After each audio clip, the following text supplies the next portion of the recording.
All right, let's talk about one of the more popular anthology movies from the 1980s, and that is 1983's The Twilight Zone movie. This is inspired by the TV show back in the day with Rod Sterling as like the narrator guy. I've never seen it. I'm not much of a TV show person. I don't even watch new TV shows. I'm a Chucky fanatic, and I haven't even watched any of the Chucky episodes that have been coming out. So I'm just not much of a TV show person. And this was my second time watch, and I remember thinking it was fine the first time when I watched it last year for the first time. I had seen the airplane segment as a kid, and it scared me because of the creature in it, but I never really saw the whole thing until last year. And I remember just thinking it was fine. It didn't even make my top 10 of, or 15, top 15 of 1983 when I did that ranking, because I just wasn't that crazy about this movie. Now, on this watch, on rewatch, it did go up some for me. I think it's better than my last viewing, but I'm still not 100% on board with it. I see too many missed opportunities with this one. So, this was a patron request, as the title suggests. I'm sure you already know that. So, thank you to my patron who requested this movie and for joining my Patreon. So, thank you. And let's talk about this. This is an anthology movie with 4 segments and a little prologue. And let's get into my positives, shall we? So, first positive is this movie is very well directed because it has many good directors attached to it. You got Steven Spielberg, you got John Landis, you got Joe Dante, and you even got George Miller, who did the Mad Max movies. And, it's just very well shot. The movie looks good. There's a good production value to it, especially the first segment. And it has just an amazing cast. There's so many people in this movie, a lot of great actors. You got John Lithgow, people who have won awards for their acting. And you got Dick Miller, of course, because Joe Dante, anything he does, Dick Miller's attached. It's such a big list of people that I recognize, so I'm not going to go through it. There's just too many to name. And the third segment, I really like the cartoony, like it's like a live action cartoon, and I just like the sets, the set designs and the cartoon music. And, you got this kid who just has cartoons playing in every room. It's just very wacky. And I just love the bizarre nature of that segment. And I also really like the creature on the airplane. That one really scarred me as a kid. It just looks freaky as fuck. So I really like that. And I like the prologue with Dan Aykroyd and Albert Brooks. I like the dialogue between them. They're just driving down the road, playing road games, being silly. And then it has that corny ending. And then I like that it ties into the end of the movie. Like the prologue comes back at the end of the final segment. So I like that. And when you got Jerry Goldsmith doing your score, you know it's going to be incredible. And Jerry Goldsmith knocks it out of the park yet again with this movie. Just having music fit each segment in the tone of each segment, it just fits it. And I think these segments are in the perfect order too. Like I wouldn't rearrange it in any other way.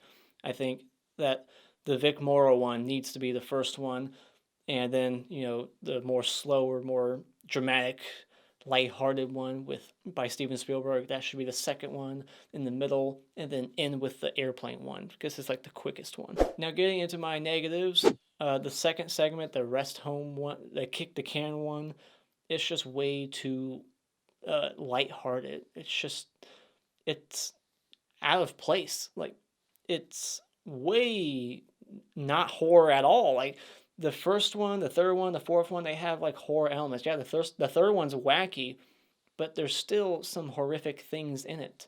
Especially if you're a kid, like the creatures, the cartoons that come to life. Like there's horror elements in all the other ones. In this one, there's nothing horror about it at all. So it just doesn't feel like it belongs. It shouldn't be here. It should have been something else. They could have had it be to where they could have had Dick Halloran here be evil, or just have them, something where the nursing home is ran by evil people. Just change it up. It's just way too lighthearted. And I know he's a boy actor, but he's not a good one. Like kid actors, they're usually not good in movies, and this is another case. The boy actor in the third segment if he was better, it would help the segment for me. And the segment number 1, I feel like it just ends abruptly, and I think that might have something to do with the accident. They lost their actor because he got, hit by the helicopter, but it shouldn't have ended that way. I feel like it should have ended with him learning a lesson. Like, he's supposed to be learning a lesson because he's a racist, and they're putting him, through the ringer. They're putting him in Vietnam. They're putting him in Nazi France. They're putting him in the South with the KKK. And then by the end, we don't know if he learned his lesson or not, because he's just in the train getting, carted away.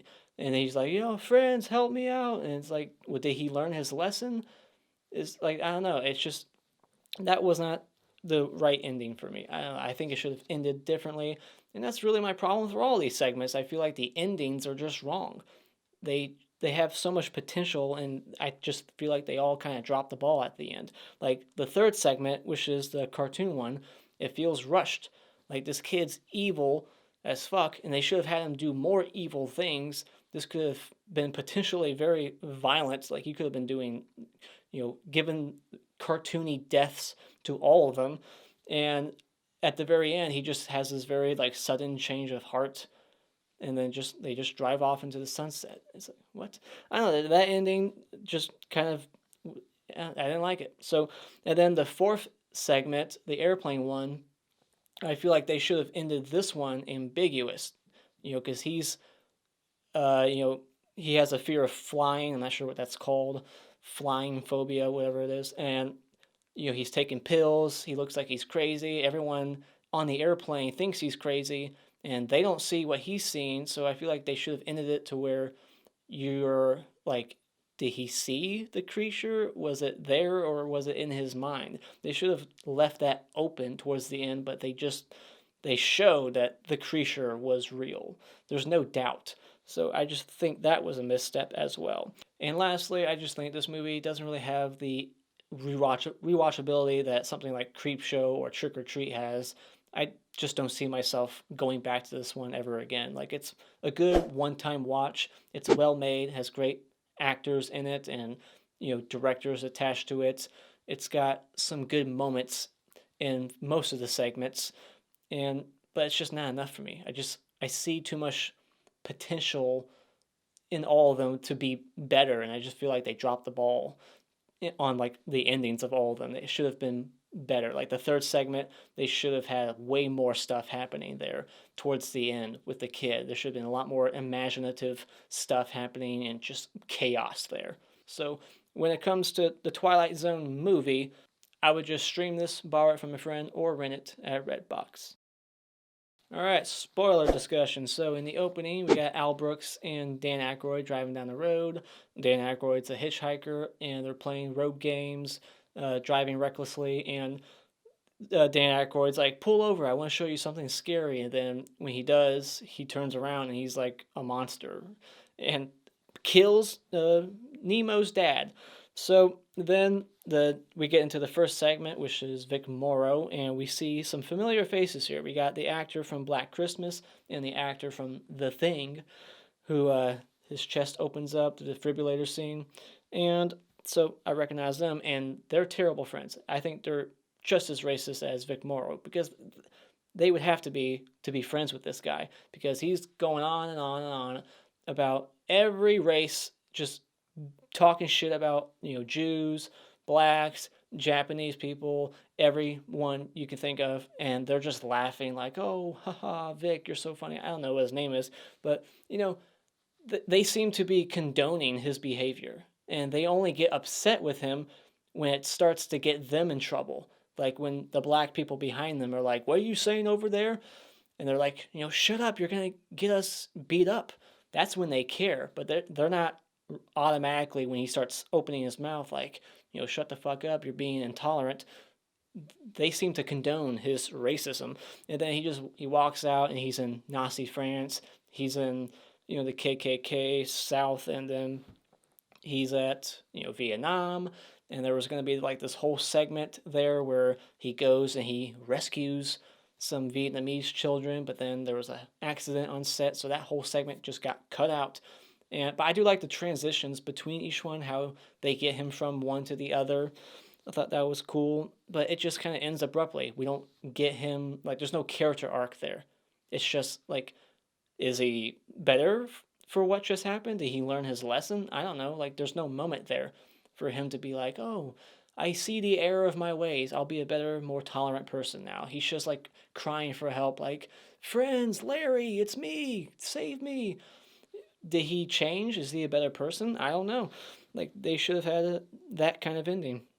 There was no lesson learned. And then the whole rest home segment, I don't like. That's the next one. You got Dick Halloran, and they play kick the can. I've never played that game. How do you play it? They don't really show it long enough for me to understand how it's played. They go and they hide, and then one of them like sneaks up and kicks the can, and he's like, "Oh, I'm it again." How do you play kick the can? I'm sure I can look it up and find out, but I don't know how to play it, so I'm just curious about that. I did think it was kind of weird that the one kid spoke like an old person, but everybody else was talking like kids. So in the third segment, I like that when she pulls up to the house, you can see multiple cars outside. So it shows that he's been doing this a lot, going and picking up new strangers, taking them home, and torturing them, keeping them there. And if they disobey him, he'll fuck them up, take their mouth away. His sister is missing her mouth because she was, yelling at him. So how long has she been like that? If she can't eat no more, eventually she's going to die. So I guess it hasn't been that long since he did that. And I love that just all the actors from the beginning, something's up because they're constantly giving a very nervous performance, just the looks on their face. They don't want to upset him in any way. Like, he can get whatever he wants. And there's cartoons playing on all the televisions.